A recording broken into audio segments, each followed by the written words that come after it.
There she is. So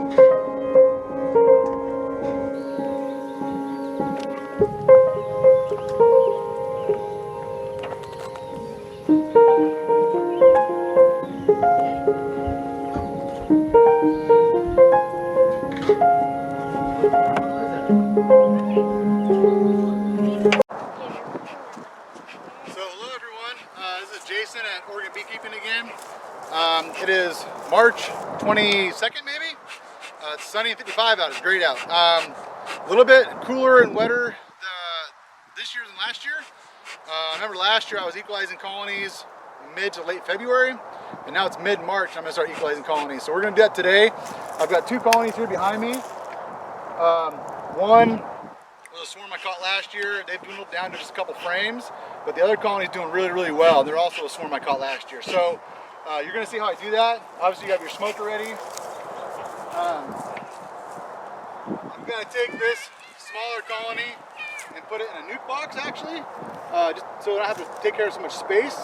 I've got some sugar water, some honeybee healthy in it. The purpose of this is if I'm going to take bees out of the bigger colony and put them with the smaller colony, you're going to mix and match queen pheromones, which can cause problems obviously with them wanting to kill the foreign queen. So this is a little trick I use. I squirt them out with some honeybee healthy sugar water, and the essential oils in here, the wintergreens and whatnot, are pretty strong smelling. It kind of masks some of that scent.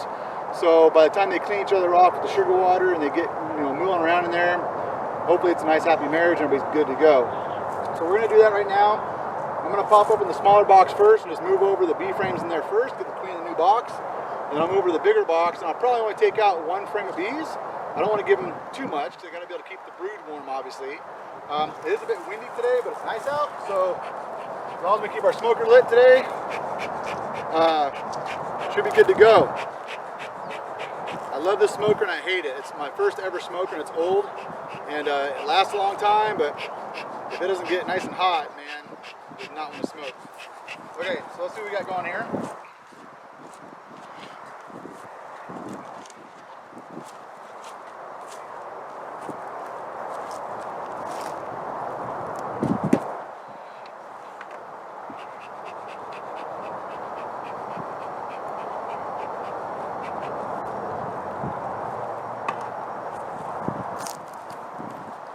Right at me, man.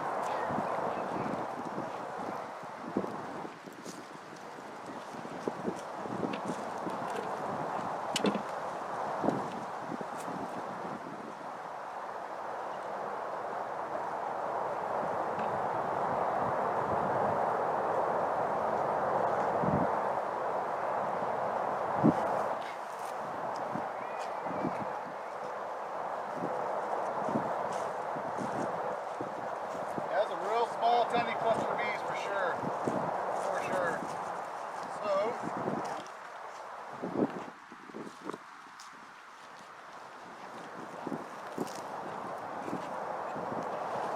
we got some frames of honey here and whatnot. I'm going to give them. We'll get them swapped over, and hopefully they'll be okay here.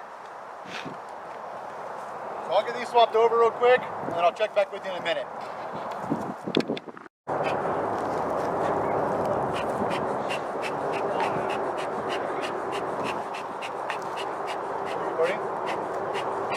So this colony is really, really good sized colony here. Tons of bees. So I'm going to take out one frame here, give it to them over next door. There's tons of honey on this frame. That's a honey frame for sure. Let's put that to the outside. They seem to be pretty chill right now for the most part.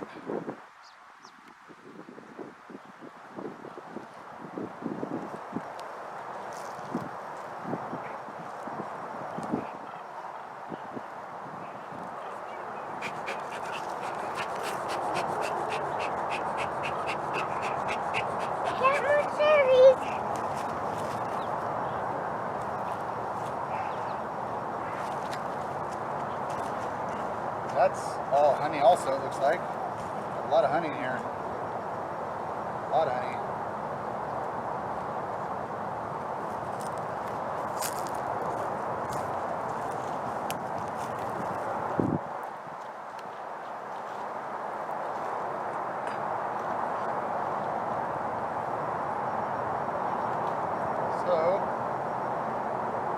absolutely packed with eggs.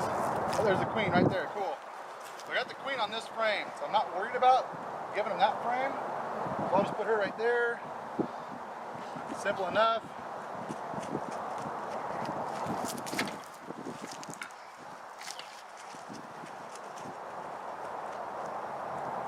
That's got a good amount of bees on it and a good amount of brood that's ready to hatch. Really dark brood here, which is important. So we're gonna go with this one right here. So this is what we're gonna do. We're gonna take our Honeybee Healthy, spray them down real good, which is also gonna keep them from flying a whole bunch, which we're going to anyway, obviously.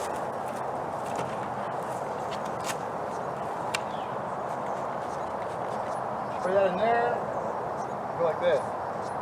Drop them right in. Hopefully, everybody mingles happily.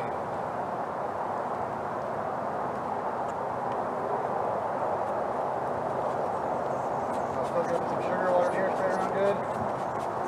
Now you're going to lose some bees back to the original colony because some of these are going to be mature bees, which is fine. Part of the deal. Cover them up. Leave them alone.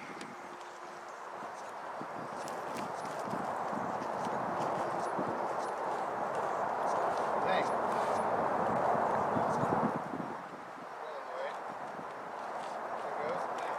Okay. So there's that. Now, like I said, we're going to lose some bees back, but that's just part of the deal. Now obviously it's early in the year, they're still going to be a little bit grumpy, so that's just part of the deal too. But the queen's laying good, there's lots of bees in here, so that's good.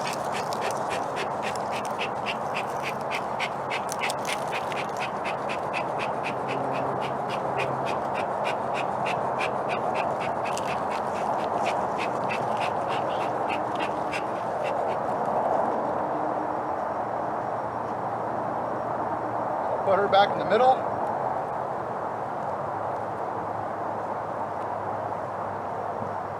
We'll grab some frames and put them in there and we're good to go. That's our first little split. Hopefully that works. We'll know next week. Okay, so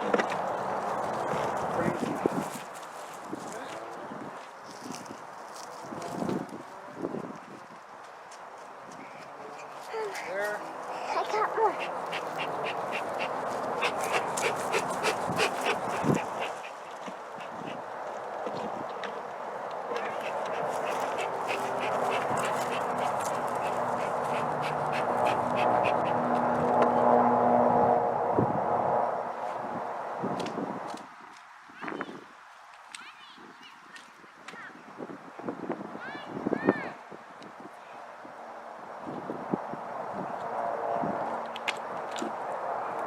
Go.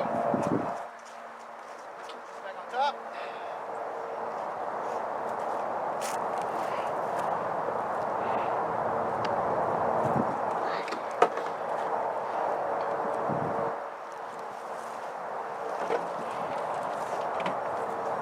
Just like that. So the goal is now that we've got bees over there and we've got brood that's going to hatch, that one frame of brood was about 3/4 full. When that hatches, that will cover about 2.5 frames of bees.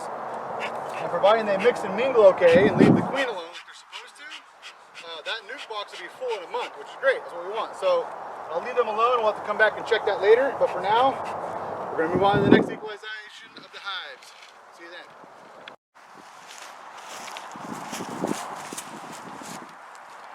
So, good afternoon, everyone. It's Jason, Oregonbeekeeping again. It's like March 28th, I believe. Like mid to high 50s today and beautiful out. It's going to be super sunny for the next couple days. But we had a freezing night last night. It was 29 degrees. And before we go into this colony right here, which was the one we did last week, where I tried to equalize and add bees to it, kind of some words of caution. So some people locally here have been talking about making splits already. I would really caution people at making splits when the nighttime temperatures are below 40 degrees. Optimum is not below 45 degrees, just so you don't get chill issues at night. And that's a concern I have with this box here. I gave them one frame of really dark colored reddish brown capped brood, which is normally brood that's about ready to hatch, with the bees that were on it from the colony next door here, which is big and strong and going to be split here in a few weeks probably. And then I spray it down with sugar water with some Honeybee Healthy on it. I said that's helped mask the queen scent so they don't kill the queen. So when I open this box up, what I'm hoping to find is a live queen and more bees. Of course, the alternative to that is chill brood on that one frame that I put in here where they didn't hatch. That's bad. Or if those other bees didn't mingle well and they killed the queen, which in case it'd be a queen cell more than likely in here. That would also be bad. So we're going to open this up real quick. I'm not really going to open the other colony. There's no need to. I'm just going to check their sugar water on top, and that's all I'm going to do with that colony. But with this one here, I want to see how that combination went last time we were here. So let's go ahead and get open. And there are bees flying out of the entrance, so that's a good sign. We'll just check and see what's going on here. And it's really windy. Really windy. Not the best time to check bees, but you gotta do what you gotta do. So,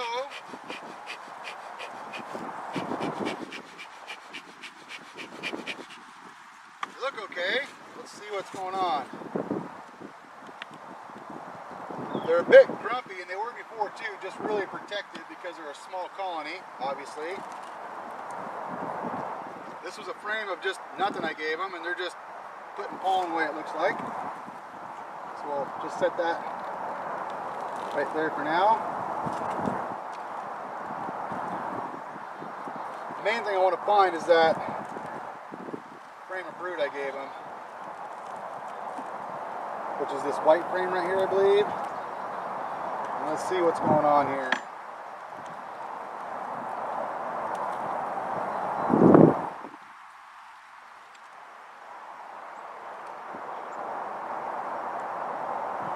Well,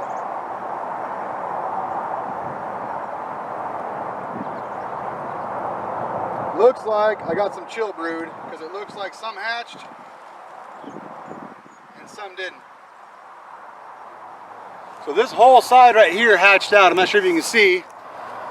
Most of that hatched out over here. A lot of dark cap brood still. Not good. But they'll clean that out. So now I just gotta try to find the queen, or eggs at least.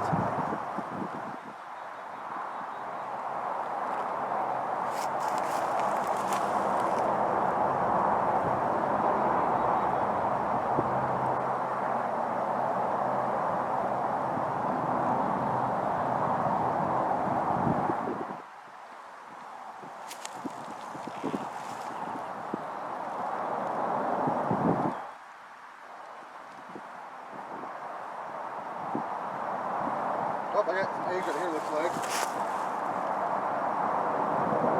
Yeah, I got some eggs over here, so the queen is definitely in here, it looks like. And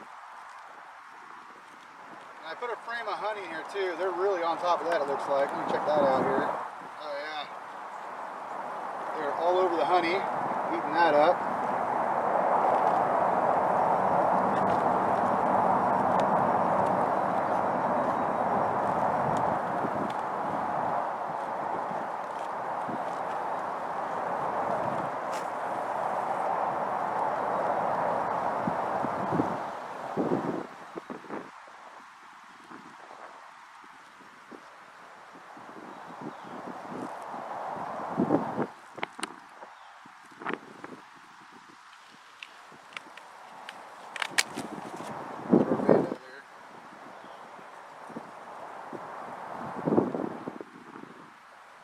I got eggs on this frame, so more than likely the queen is on this frame right here. Some eggs over here. So, population did come up a little bit. They probably need some more food though. So, I'm going to go back to the truck and grab a frame of honey and bring it back. So, good news, bad news. Queen is still in there, laying, and about half that brood I put in there hatched, and the other half is probably chill brood, which kind of sucks. So I lost about a half a frame of bees, which is about a frame and a half worth of coverage. But they went from only having 2 frames of bees in here to now there's about 3 frames of bees, and there is more larvae and stuff in there. So I think that what we're gonna have happen here pretty quick is we're gonna have this colony is gonna be just a slow start. This is a colony where if you're a commercial beekeeper, you probably just dump it out, leave it alone. I'm not. So I'm going to nurse this along and turn this into a colony hopefully by the end of the year. That's my goal. I'm not gonna give them any more bees because I don't wanna take too much from other colonies. That's something else you gotta moderate. But with 3 frames of bees in here, with a good amount of food, they'll grow and they'll be fine. Maples are almost going to be blooming here pretty soon. There's tons of flowers popping up right now, so we should be good. But I would call this a partial success. Queen is still alive and laying. Half the brood I put in here died. That kind of sucks. But that's part of equalizing our colonies in the springtime. And again, this is a good example about why we don't do splits too early. So you go and you split a colony, and you want to have that colony make a new queen. And the problem is all your brood gets chilled and dies and they can't pull a queen cell, and then you're just left with a queenless hive. So I wanted to use this as an example of what not to do too early in the year for doing splits, okay? This is a good example. Now this is okay. Like I said, there's a queen already in here from last year, just needed some help. So I gave them some bees, that's great. But if this was a split, like you're trying to do a walkaway split, let's say, or something like that, it would never work right now in this time of year. But that's not consistent. So you gotta watch your blooms, watch your temperatures, specifically your nighttime temperatures, and be really, really careful when you're doing splits early. You can take a chance of killing all your brood because it gets cold and then they can't pull a queen cell. And so this right here is a good example. If I would have put a frame of eggs and larvae in here and hoping they would have pulled a queen cell doing a split, never would have happened. Would have been a complete waste. So again, good lesson here for anybody trying to do early splits in the Willamette, Upper Rogue Valley area. Just watch your nighttime temperatures. We're not forecasted for temperatures at 40 degrees at night for the next week and a half. So I'm not going to be even thinking about doing splits until that point. So just something to pay attention to. If you have any questions about this video, about equalizing colonies, or when to do splits, let me know in the comments. I'm going to be checking on a couple other things I did today, or last week rather. Let me check on them today for equalizations as well. So, but I won't get that on camera. I do have a video coming up about something kind of cool that I got that I've always wanted to get for beekeeping equipment. And we'll hopefully do a video on that here shortly. So pay attention, follow along. And if you have any questions, like I said, let me know. Thanks again.